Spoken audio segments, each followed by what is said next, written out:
弟兄姊妹平安，今天是2023年的9月1号。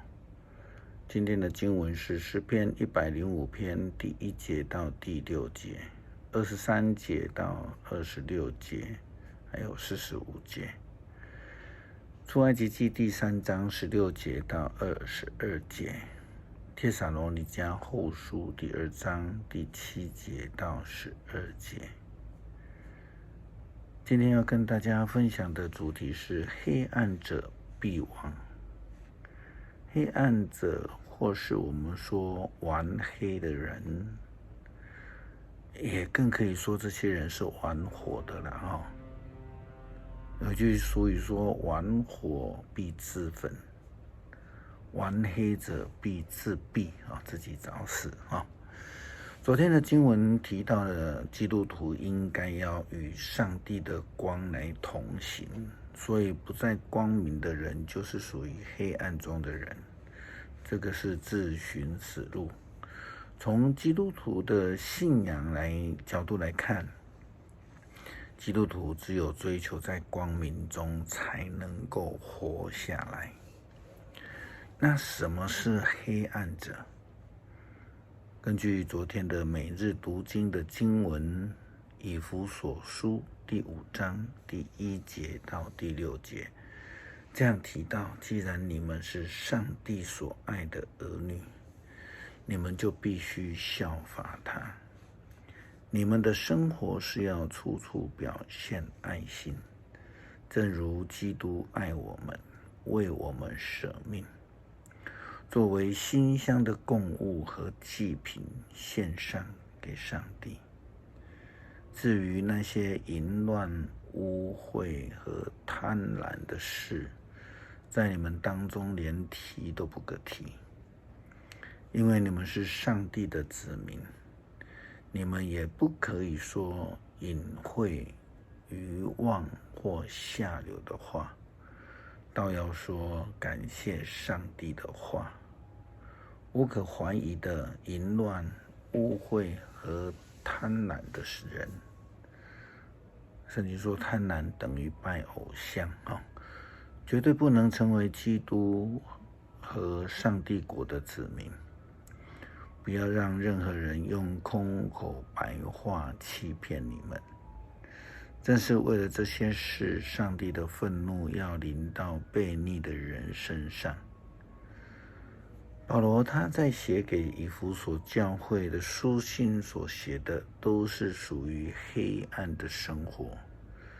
在这样环境中的人，就无法走在上帝的道路，得到生命。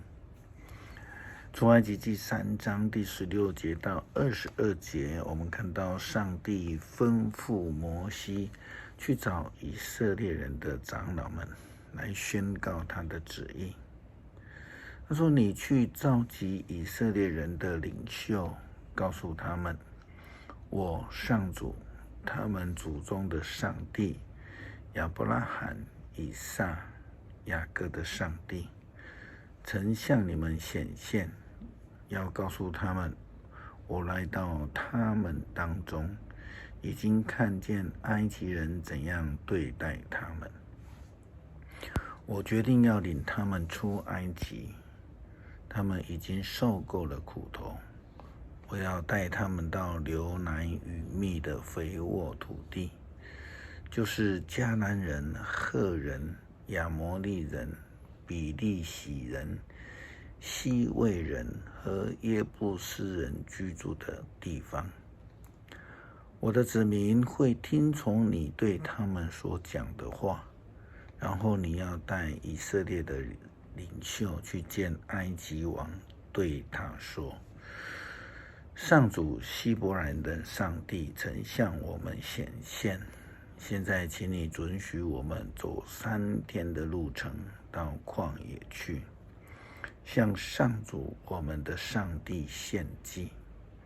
我知道除非我逼他，埃及王是不会放你们走的，但是我要用我的全能行各样的神迹，惩罚埃及，最后埃及王会让你们走。我要使埃及人尊敬你们。所以当我的子民离开那里的时候，他们不会空手离去。每一个以色列的女子要到邻居的家去，并向埃及妇女索取金银首饰和衣服。以色列人要把这些东西给他们的儿女穿戴，就这样子把埃及人的财富带走了。上帝已经预备要带领以色列人出埃及，从黑暗的过去来出走，与上帝同行，进入旷野，我们说的光明之路。但我们也都知道，在以色列人当中，有某些人宁愿活在过去，拒绝往前。他们甚至说以前有肉吃到饱。若是以色列人固执己见，就很可能在旷野到死无葬身之地了。保罗在给帖撒罗尼迦的书信里面也提到这个黑暗的势力，就是那个神秘不法的势力，就是那个不法者。这个力量终究会被主耶稣基督的荣光给消灭了。保罗说到，那神秘的不法者已经开始工作，但是等到阻止这事的手移去以后，这事才会发生。那时不法者要出现，可是主耶稣再来的时候，要用口吹气杀死他，并以光明的显现来消灭他。那不法者要带着撒旦的权力来到，行各种奇迹异能，显假的预兆，并且对那些将要灭亡的人使用各种的诡计，因为他们不接受、不喜爱那会使他们得救的真理。因此上帝给他们一种强烈的错觉，让他们去信从虚谎，结果一切不信真理、以罪恶为乐的人将被定罪。这正是在新约圣经福音书当中，耶稣基督他时常所说的。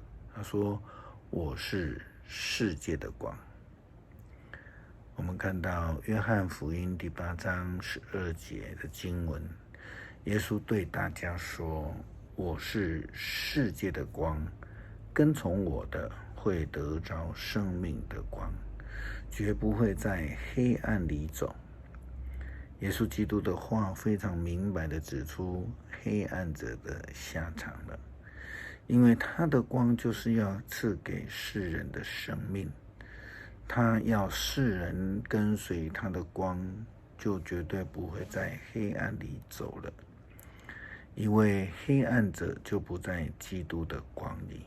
基督的光的目的是为了要驱逐黑暗。约翰福音12章35节到36节又这样告诉我们，耶稣说：“光在你们中间为时不多了，你们该趁着有光的时候继续行走，免得黑暗追上你们。因为黑暗中行走的人不知道要往哪里去。趁着你们还有光的时候，要信从光，好使你们成为光明的人。”诗篇105篇第1节到第6节，23节到26节，还有45节。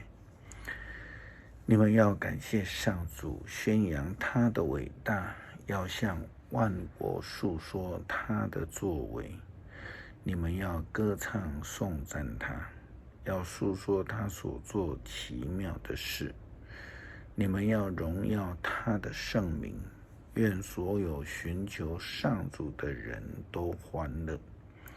要向上主求帮助，要时常敬拜他。上帝的仆人亚伯拉罕的后裔啊，他所拣选雅各的子孙啊，你们要记住他奇妙的作为，要记得他所施行的审判。后来雅各到了埃及，聚居在那个地方，上主使他的子民人口增多，使他们比仇敌强盛。他使埃及人厌恨他的子民，用诡计对待他的仆人。于是他差派他的仆人摩西，又派他所拣选的亚伦，要赞美上主。求主帮助我们脱离黑暗的生活，包括过去不光明的作为，至于那些淫乱、污秽和贪婪的事，让我们脱离那些属黑暗的事，成为光明之子，领受光明的生命。祷告，奉主耶稣基督圣名求，阿们。